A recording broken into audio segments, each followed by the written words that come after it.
natin kung paano magbabasa. Tanong mo na. Ang wika ay kaluluwa ng bayan.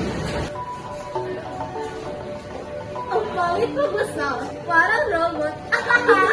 Kaya nga, huwag kang maingay. Ikaw naman ang robot sa Mga chikitis, respeto po, kayo ngayon pa. Hindi nila, katulad niya.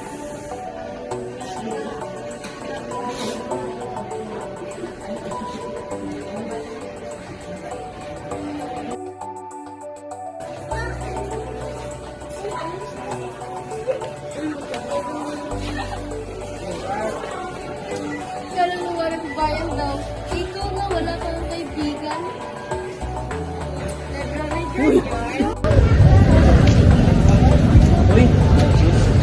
Ay, mali.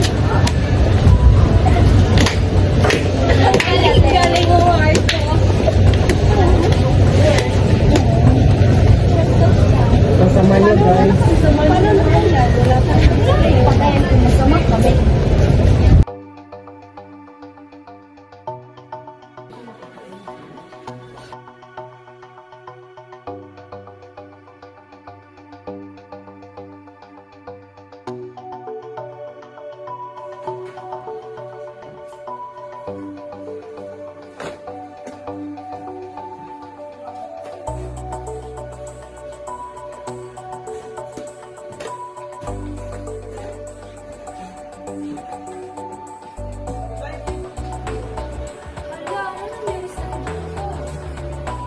Ay, hala!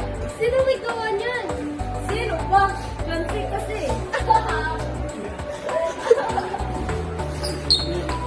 Mga hayop kayo!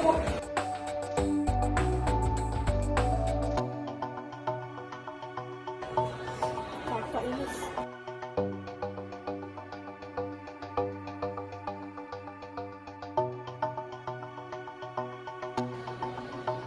Sino may nagkalat nito? Pinatatlong decision sa isang buwan. Hindi ko lang alam, sir. Pagkagawa niyo, sir. Eh, decision mo.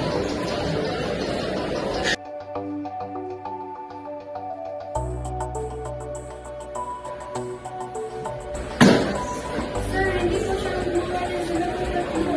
Binabilang ko nga, Ella! Mahimik ka nga. Sabi ko ba? Ikaw talaga sumusobra ka na! Ano ba tingin sa sarili mo? Ha? Ano ba siya? Tumigil ka na nga?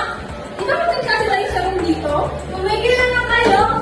Patricia Mika, mali yung ginawa niyo! Oo nga, tama si Chloe.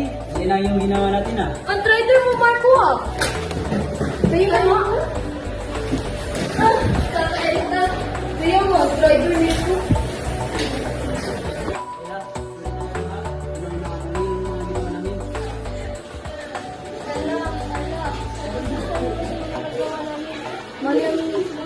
Mali pala yung ginawa namin lahat po, Ella. Pasensya na po talaga po.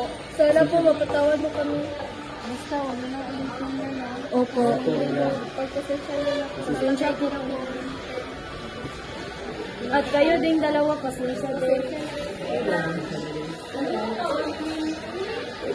Pinili namin ang real-life bullying bilang topic ng aming kinesthetic short film para sa kontemporasyong issue dahil ito ay isang kasalukuyang problema na madaling ipagkita sa pamamagitan ng kilos at aksyon.